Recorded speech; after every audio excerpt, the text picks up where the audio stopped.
Will the launch of energy drinks help MusclePharm diversify away from the challenging protein markets that left the athletes company badly beaten up this quarter?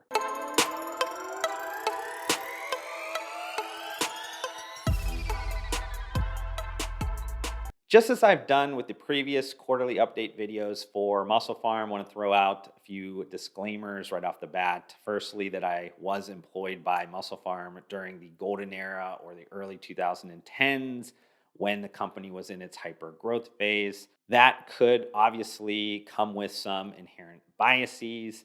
Also, I've had a post employment consulting agreement with MusclePharm, and that has NDA implications. So, to kind of sidestep or circumvent any of these potential issues, I will be staying to only publicly disclosed information sources. So, that might mean that some of my strategic commentary or forward leaning kind of chatter will be a little bit limited on these particular pieces of content, but I wouldn't click off because I promise this particular piece of content will be extremely valuable. So let's just kind of dive into the top line revenue numbers for MusclePharm during the quarter three of 2021. That was $12 million. This was down 25.6% year over year and down 19.5% on a quarter over quarter sequential basis. If we look at the sales by region, domestically, which was 80% of quarterly sales, that was down 5% year over year, so not too bad on that side of the business. Really, where the problems kind of came were on the international side, which made up 20% of this quarter's sales. That was down 60% year over year.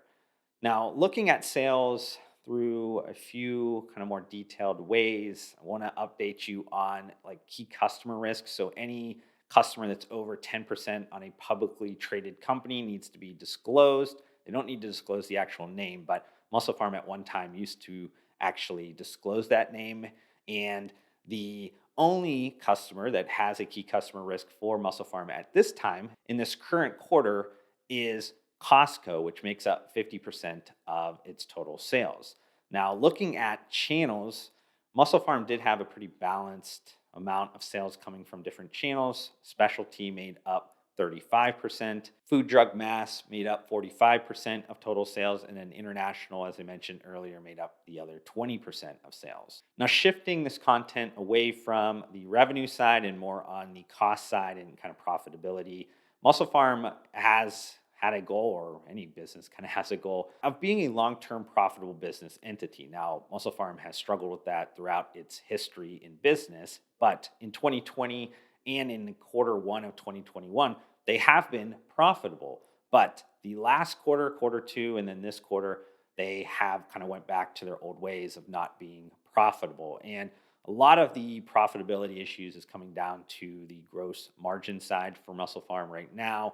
Gross margin did decline 3,090 basis points year over year. Yes, that's 30.9 percentage points down to a very, very, very low 0.2% on gross margins. That is kind of unheard of at this point. And I'll explain maybe what is happening and why MusclePharm is having some gross margin problems. But just looking at costs as a whole, there are usually costs that are manageable and ones that are controllable. Now, ones that are controllable, MusclePharm is actually doing a pretty decent job on that. So that's like operating expenses. Those were down year over year. But if we look at the other side, the ones that are kind of manageable, this is what's causing MusclePharm the issue and why they had a $3.5 million operational loss in the quarter three of 2021. So as I mentioned, 50% of the sales this quarter are tied to Costco. The SKUs that are in Costco for MusclePharm are protein SKUs. Now, MusclePharm knows that these merchandising slots at the Costco regions globally that they are in are highly attractive. A lot of their competitors want that. And because of that, MusclePharm needs to stay aggressive with its pricing and stay aggressive with its promotional calendar with Costco. And what is kind of hurting all this is that the protein markets have went crazy. They're up about 2 times year over year. And here's the additional kind of bad news is that the protein markets aren't going anywhere anytime soon. There's going to be a sustained elevated pricing, inflationary pricing that is going to at least be into the first half of 2022, probably a lot longer. So MusclePharm is going to be dealing with some pretty kind of grim gross margins unless they do a few things. Firstly, on the product side, I did see that MusclePharm reworked or kind of reformulated the SKUs, the protein SKUs that are going into Costco. This is kind of playing with fire because though they should gain a few margin points with that change, it's likely coming at the sacrifice of quality. Now, protein buyers, especially mainstream protein buyers, are pretty finicky. So if Costco, when they are looking at the category review, sees that maybe some of the velocities of the sales, some of the retention of customers maybe are not at the same level, that is going to be a strike of MusclePharm. As I said, I haven't tried it. I don't really know, but I think that it is a concern regardless anytime you are looking at a reformulation and seeing kind of the gross margin picture that is coming up. The other thing that they could kind of look at is really approaching Costco in a long-term way and looking at some of that pricing structure and getting realistic with Costco on what is happening and what they have to do from the pricing. But that is really like a tightrope walk that MusclePharm maybe is not all that comfortable in doing right now. So all that being said, I don't really see short-term profitability in MusclePharm's future right now. And MusclePharm did just have a $7 million senior note that they did raise. So they have some available capital, but I do think based on my thinking of just kind of how quick or maybe how transitory the costs are going to be on the protein side, MusclePharm is probably going to need to figure out a way to raise a little bit more capital to keep the business going in 2022. Because I think we also have to consider that they are launching into a new or kind of relaunching into a category. MusclePharm Performance Energy and fitmiss Energy are their kind of main agenda item right now in terms of their product pipeline. So there's going to be a lot of costs that go into building out that category. And it would be naive for anybody to think that MusclePharm probably is not going to need to raise additional capital to grow that side of the business as quickly as it hopes. But I do want to update you guys on the energy drink project, kind of further give you guys some updates on things I talked about from the last two previous pieces of content. I'll start with kind of the sales update right now. They did pre-sale $1 million of inventory. They kind of sold out of their first run of production. That second production run, they're saying, is going to be in December. So product is in market at this point. There hasn't been any spots that I've seen it, at least in a physical retail sense. I do know that they're selling into Muscle and Strength, which is a specialty e-commerce site.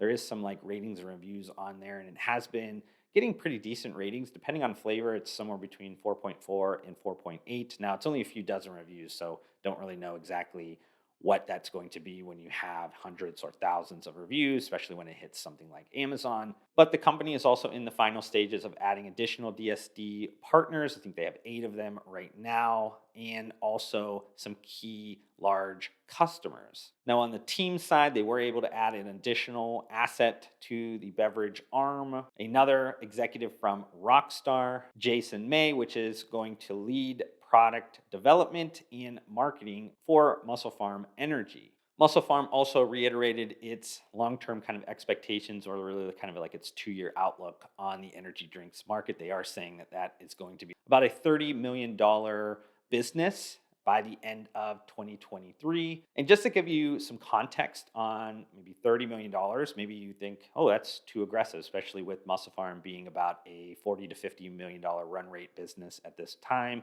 Yes, it could be considered maybe aggressive, but I don't think it's all that aggressive, especially if you consider some kind of similar like-for-like performance energy players like Ghost Energy and Alani Nu, which both would kind of match up from a competitor set on MusclePharm Energy and fitmiss.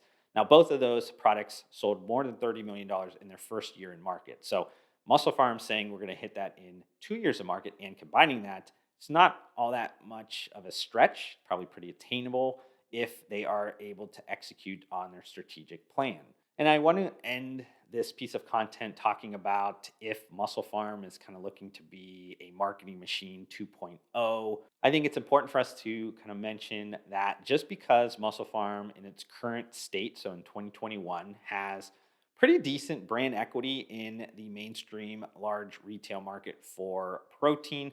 That doesn't mean that consumers are going to give them the authority to have a platform brand. These aren't going to be block merchandise or anything like that. They're going to be across the store. So, because of that, Muscle Farm is going to need to market to the new category, energy, and needs to kind of reinforce its brand to create pull across two very distinct categories of performance powders and energy beverages. And this makes that profitability kind of discussion even more complex that I talked about earlier. Now, CEO Ryan Drexler did kind of give some further details on some of the marketing initiatives that Muscle Farm is going to deploy. The first one is that they're going to have another kind of performance center gym. This one is going to be exclusive. It's going to be in Las Vegas. So it's going to have a pretty similar vibe probably to the original Denver facility before they kind of opened it up when Ryan Drexler kind of came in. They're going to use this as a content hub. This is, in a vacuum, a really good idea. Obviously, it comes with costs. They're said to be engaging a ton of influencers. They haven't really made too many announcements, or I haven't really seen any of them being currently utilized on any of their marketing materials, only seeing the TJ Dillashaw chatter. Now, TJ Dillashaw is going to be an influencer that they utilize, but also seems to be an employee or some type of like contract employee with Muscle Farm that is going to have business development and marketing job duties or kind of provide them with some resources. And their launch plans, at least for the energy side, is going to have a highly focused initiatives in digital, trade, channel marketing, and experiential marketing, where they're going to kind of go back out to large events and do aggressive product sampling. So to kind of answer if they're going to be that kind of marketing machine 2.0, I guess the answer is yes and no. I do see very similar kind of surface level playbook that Muscle Farm 1.0 had, but I think they're going to do it in probably a much more cost effective way.